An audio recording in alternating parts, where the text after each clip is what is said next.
you struggle with your emotions and it's costing you big money at the poker table and you want to overcome it, this video is for you. I'm going to break down exactly why all of the mindset, coaching, and sports psychology advice that's been passed down for decades is blatantly wrong and is one of the big reasons why you are struggling so much with your emotions, and we're going to do that right now. So if you don't know me already, I'm Jason Su, author of Poker with Presence, and I made this channel because basically I got sick and tired of hearing everybody say the same nonsense about how to perform at your highest levels.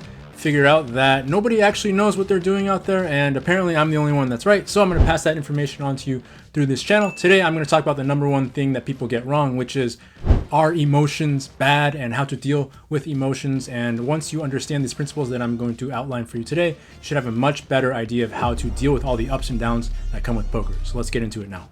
The number one thing to understand about this concept about emotions and high performance and tilt is that if all the other stuff that everybody was talking about actually worked, you wouldn't be here looking at me right now. You would just be off living a happy life, playing your A game every single session, feeling good, having no issues, dealing with winning, dealing with losing. But here we are, and you're still here. And so the truth is that the things that they are pushing upon us, number one, being that the important thing is to have the right framework of mindset to think logically about the situation. That is the number one problem. That is the number one reason why you are going crazy at the table. The reason why is because we don't make decisions based on logic in the moment. We make decisions based on emotions, and more accurately, our relationship to the emotions in the moment. So if you are approaching it from be logical, don't feel bad because you got your money in good. Don't feel scared because your backers know what they're getting into. What you're doing is you're saying don't have the actual relationship with the emotions that you're having right now. Don't feel them, reject them, make up some reason why you shouldn't be having the experience you're having, and that is what creates the disconnection inside you that causes you to eventually blow up. So what you're going to need to do instead is to change the relationship that you have with emotions the moment that they come. And that starts with the second big point, which is understanding that there is no such thing as a good emotion or a bad emotion. Winning and feeling happy is not a positive thing.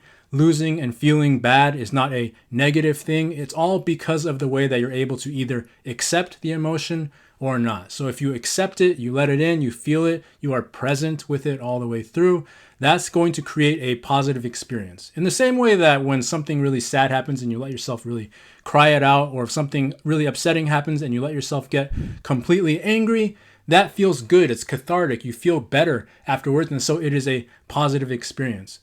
On the other end, if you win a huge tournament, but you feel nothing and you don't allow yourself to feel the happiness that comes in because all the other poker players said, don't be results oriented, well, then that's not even going to be a positive experience, and it's going to feel like winning was empty. And so what you've got to do is decide that you're going to face, feel, go with, be present with every emotion as it comes. And that is what's going to create positive experiences. That's what's going to make you feel better. And that is what is going to allow you to play your very best. If you are not present with your feelings and not present with your emotions, they will come out in the way that you play. This is how the tilt happens. You don't tilt because you got upset. You go on tilt because you got upset and you did not face it. You blocked it. You distracted yourself from it. You got on your phone. You got an ice cream cone. You smoked a cigarette. You did anything except stay present with that feeling. So when you're happy and you're not completely present with it, what you're going to end up doing is often playing more pots,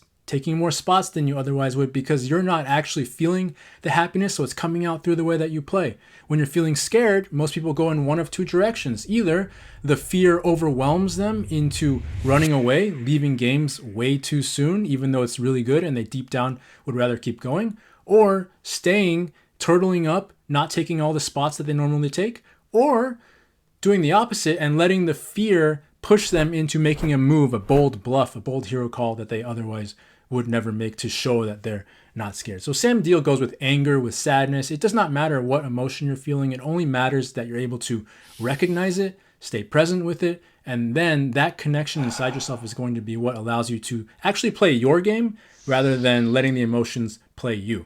And so the whole goal of not being on tilt and always playing your game is making sure that you're always being exactly who you are. And that means being able to feel all the feelings as they come. So bottom line, if anybody ever tells you don't feel how you feel because this, and that, you should definitely ignore them and probably run away from them as fast as possible, because essentially they are telling you don't be yourself, don't have the experience you're having, and that is not going to help you in poker. It's not going to help you in life. If you're in a bad relationship where somebody's not good to you and then that person says, oh, you should not be feeling this way because this and that, all of your friends would say get away from that person. But when it comes to poker, people are constantly doing the opposite and saying, oh, do not feel upset. Do not feel sad. You still have this much in your bankroll. You are a winning player. You played this hand fine. But that's not the point. The point is you have feelings. You cannot control them. You can only control whether or not you stay present and let them in. If you do, I guarantee you're going to play better,